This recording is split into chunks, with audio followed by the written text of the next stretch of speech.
Please purchase a personal license to remove this message.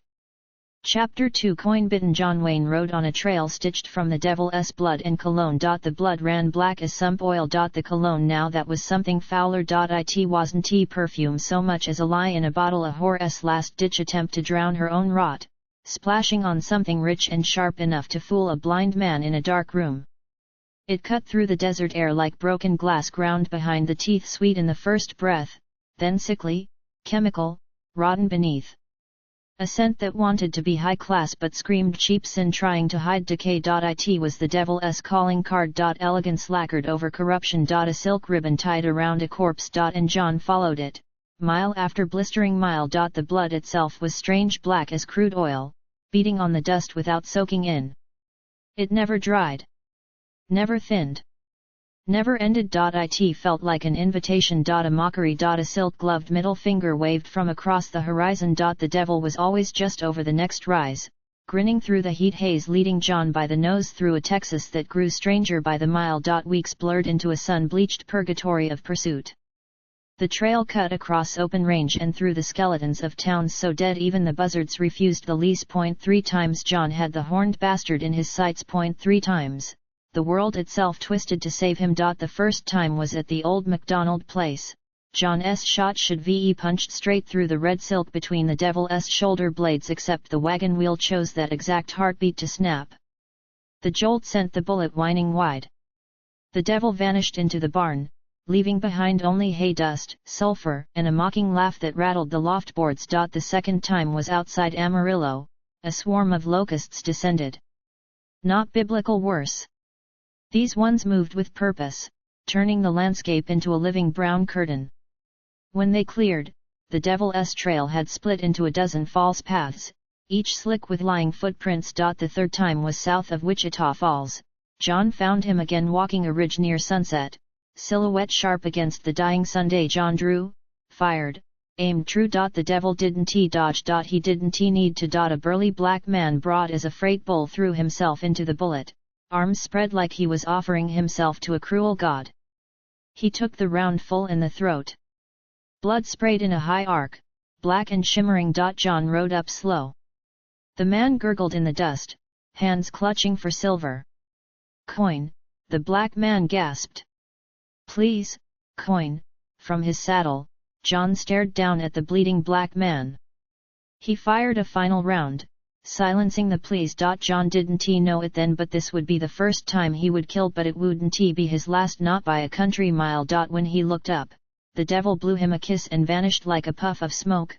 Ah, the old a short, ugly word for an ugly truth. They weren't demons. They weren't possessed. They were just people, men and women who had traded something essential for a weight of silver in their pockets. Their eyes were hollow, their loyalty bought and branded. They'd slit a stranger's throat or sell their own kin for another coin.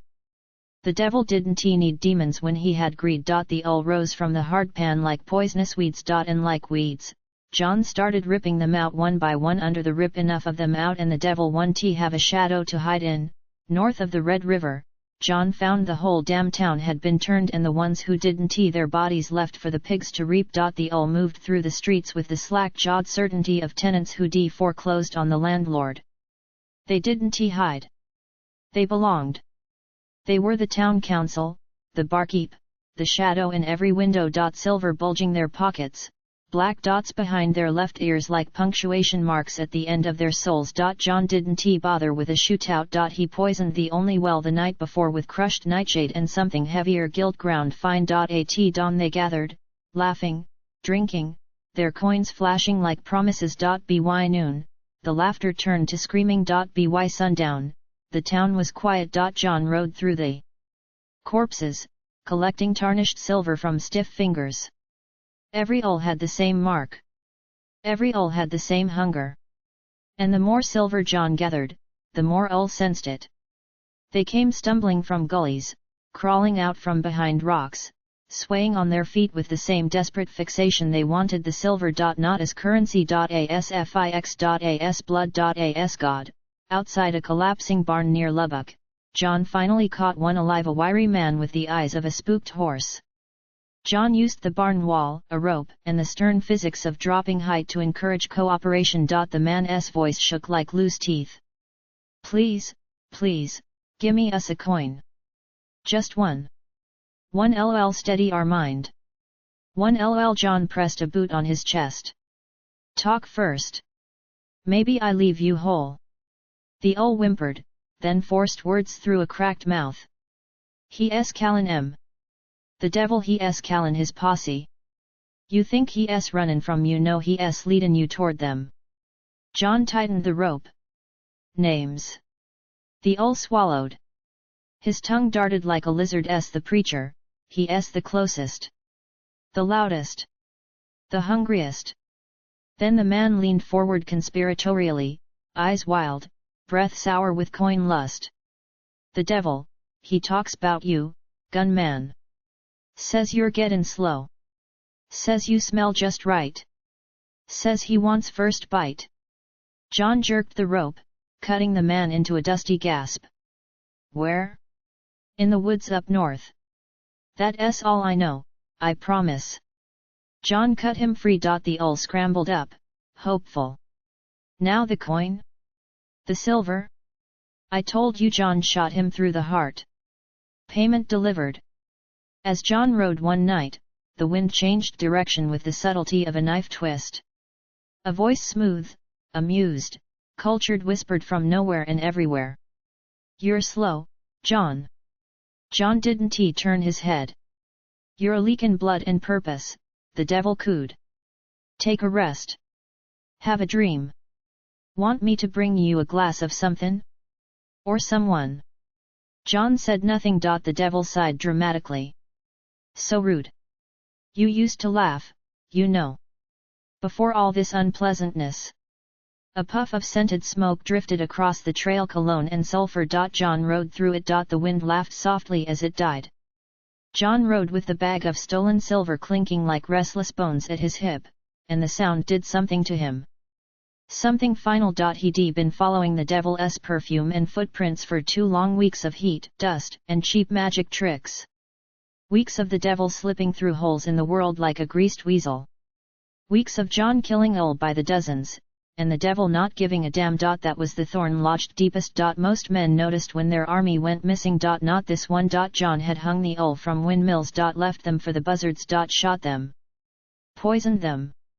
Buried them in pits that stank of rotten silver. The devil, not a whisper. Not a ripple. He didn't even sniff around the bodies. John stopped his horse atop a ridge of cracked red rock and stared out over the Badlands, the devil's trail shimmering like a joke in the heat.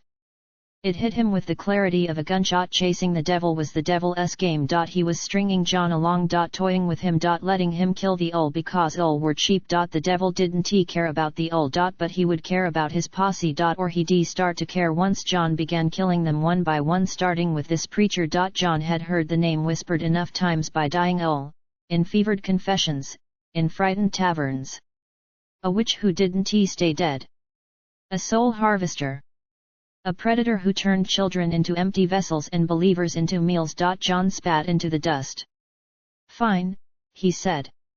If the devil want come to me for the owl, he cinched his saddle tighter. He lol damn sure come for his preacher. He'd stop following the devil's perfume. He'd carve a path through the devil's posse instead, one corpse at a time, until the horned bastard had no choice but to come knocking. But to kill the preacher, he needed direction. He needed knowledge. He needed someone who'd fought the devil and lived to talk. Someone half mad, half dead, and fully informed. That's why he turned his horse toward the coast. Toward Galveston. Toward Albert Whitefeather, the only man who'd ever spoken the devil's name without pissing his pants in fear. The hunt wasn't a chase anymore. It was baiting a trap. And John Wayne planned to be the sharpest, meanest piece of steel in Texas. The shack in Galveston didn't creak. It sagged. It was a structure of weary surrender, perched on salt-rotten pilings over water the color of a bruise. The air inside was a damp blanket of fish scales, mildew, and the low-tide stink of the harbor's hidden mud. John found Albert Whitefeather seated on a stool before a cold iron stove. He wasn't an old man, but life had used him hard. His hands, resting on his knees, were a map of scars and swollen knuckles. A faith healer, they said down at the wharf. What they didn't say was that the healing had cost him. Albert didn't look up as John entered. His eyes were on the middle distance, seeing something else. Wordlessly, he reached for a clay pipe from a niche in the wall. From a leather pouch, he pinched a dark, tarry substance that smelled pungently of loam and something faintly like rotting fruit. He tamped it into the bowl with a practiced thumb and lit it with a splinter from the stove. The smoke didn't rise. It pooled, thick and bluish, around his head before slowly unraveling. He drew a long breath, held it until his chest seemed to cave in on the silence, then let it stream out through his nostrils. His eyes went from distant to seeing right through the wall. He came in a black hearse, Albert said. His voice was a dry rasp, the sound of sand on wood. Shiny as a beetle's back. His voice was the kind that made hard men weep and women open their purses. He took the money first. That was just the cover charge. He took another drag. The smoke coiled in the damp air. Then he started taking the children. Not the loud ones. The quiet ones. The ones who watched too much and said too little. He'd call them up for a blessing. Lay his hands on them. Albert's own hands twitched on his knees. They'd come back different. Hollowed. Like something vital had been spooned out. After a time, they stopped coming back at all. John stood motionless, a shadow in the doorway. He'd learned listening was a weapon. My sister's boy, Elijah, Albert continued, the name a stone dropped in a still pond. Gone after a tent meeting. We found his little coat by the railroad tracks, nothing else. He coughed, a wet, tearing sound. But a girl got away. Marianne Hobbs. 7 years old. She came stumbling into town at first light, her nightdress filthy, her eyes, empty. Said the preacher took her to his wagon. Said when he prayed over her, his eyes turned black. Not dark. Black. Like holes poked in the world. She said she felt a cold tug right here. Albert tapped his own sternum. Said it hurt like ice breaking in her chest. He called it gathering innocence for the altar. She was just strong enough, or scared enough, to run. He set the pipe down. The bowl glowed like a single, baleful eye. The town didn't bother with a trial. We dragged him out, still in his fine black coat. Tied him to the same stake he used for his damn sermons. Doused him in his own kerosene and lit a match. Albert's jaw worked. He didn't scream. He just burned. And he watched us the whole time. Smiling. While he burned. Silence filled the shack, heavier than the smoke. We thought that was the end of it, Albert whispered. A month to the day, my cousin Clem swore he saw that hearse rolling slow and quiet across the black circle where we burned him. No horse. No driver. The ground there is still bare. Nothing grows. Not weed, not grass. Just hard, dead dirt. He finally turned his head and looked at John. The healer's eyes were clear now, sharp with a grief that had calcified into certainty. Now, up in the piney woods north of Caddo Lake, folks talk about a new church. They hear a bell that rings at odd hours. Sounds wrong, they say. Sounds sick. And the man at the pulpit, he wears a new face, but his voice is sweet as poisoned honey. Albert leaned forward, the shack groaning around him. You're hunting him, aren't you? The preacher, I mean. John nodded once. Albert leaned in, voice lowering. Then let me tell you something, gunman. You don't scare him. He don't fear bullets. He don't fear ropes. He don't fear fire. Learned that firsthand. He should fear me, John said. Albert barked a humorless laugh. You think you're righteous? No, John said. I think I'm angry. Albert's eyes softened only a hair. Well, that's something he'll notice. John reached into his pocket, pulled out 2 genuine silver dollars not from the cursed bag and laid them on the stump Albert used as a table. Payment for trouble. Albert stared at them. What's it feel like, carryin' that other silver?